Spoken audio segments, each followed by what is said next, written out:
you see the emotion really starting to show on her face now? This is definitely, for me, the performance of the day.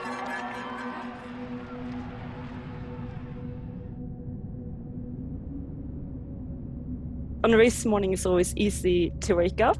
It's D-Day. You can feel just the energy is assembling in the body, and it's like you're starting to get ready to fire.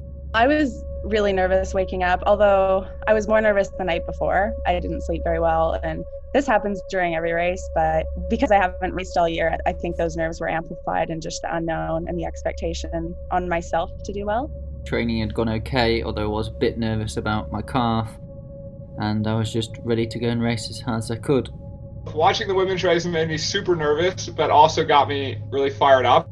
I just can't get over Paula Findlay. She just looked like she was breathing out of her nose. She made it look so easy. And Anne Hogg, too, with the penalty, she still kept her head about her, and that was always equally as impressive from the world champ. I had some awareness of what was going on with Anne and her penalty and gaps to people behind me, but to be honest, there wasn't a lot of feedback on the course. There was a very narrow window where you could actually see spectators and coaches, and so it didn't let me relax and slow down or anything. I still tried to maintain my pace. My legs were working, the heart rate was low, the watts were good, and it felt easy and controlled. It was quite amazing. The crowd started to take on this engine. I was then just so fueled by the crowd, and I think to have spectators made me so grateful. The further into the race that I got, the more convinced that I was going to be fine. And I got all the way to the backside of the track, which was about 3Ks into the race. And quite suddenly, I felt that twitch in my calf. And I knew I wasn't going to be able to finish. There was obviously lots of obstacles to overcome. It's long distance triathlon, that's always hard. But the big obstacle I couldn't overcome was the problem. I was confident actually before the race that the calf was going to be okay. It had been okay for the week before. It was just bad the night before, but I pushed that to the back of my mind, and then probably within running the first mile, I kind of got into my stride, started feeling good, and my calf started being sore, and I knew it was going to be tough to finish the race from there. I didn't really know what to expect from my body. 2 weeks before the race was the most difficult because I know I was in a bit of trouble. Of course, it was playing on my mind pretty much every single minute leading up to the race, which meant that I had to convince myself that it was possible. The biggest obstacle was coming out of the water in like 54th place or something. Oh God, it's a long, long day ahead. Top 10 was a huge goal of mine, so I knew it was possible, and then to actually do it was a whole nother step. And I especially think in the actual race, we realized just how deep the field was and just how hard it really was to go top 10.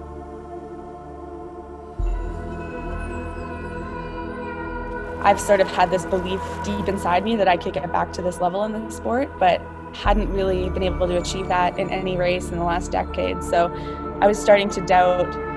Everyone sees you when you do well, and everyone sees you when you're on the podium and you perform, and that's where you appreciate the job of that athlete. I think Paula is a brilliant example of someone who's been working behind the scenes for a couple of years, and you haven't seen her so much, but I know she worked her ass off to get where she ended up this year.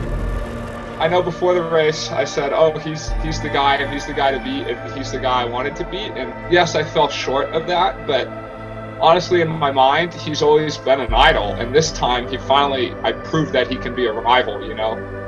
The outreach of support from people that have followed my career meant so much as well.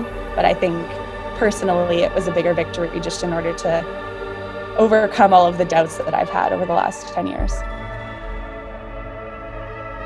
I think all experience in sport makes you a better athlete, and it's all the difficult times that also makes you appreciate the good times, and they give you more tools for more difficult situations in the future.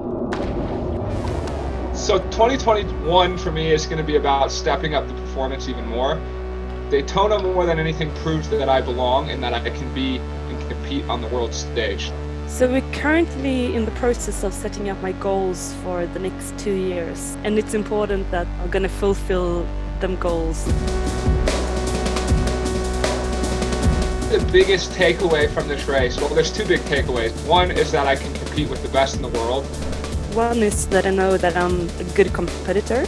I don't need to race like 10 times a year. I do better with less races and putting more focus on the big events. The second lesson is my head is still in a good place the whole way. I can respond and adapt to the situations. The second is that people embrace this kind of bigger than life persona who goes out and races to be more than just an athlete. Yo, yo, yo! Like I can approach races next year knowing that I can theoretically win any race that I enter if I'm fit and healthy. And it'll be hard to carry that totally over to next year because I do have a bit of a target on my back now. I feel like I can really shoot for the stars, and so that's the biggest goal is to commit to be in a place where I could win a world championship. I'm a hard worker, and when I get the pieces together, it's gonna be awesome.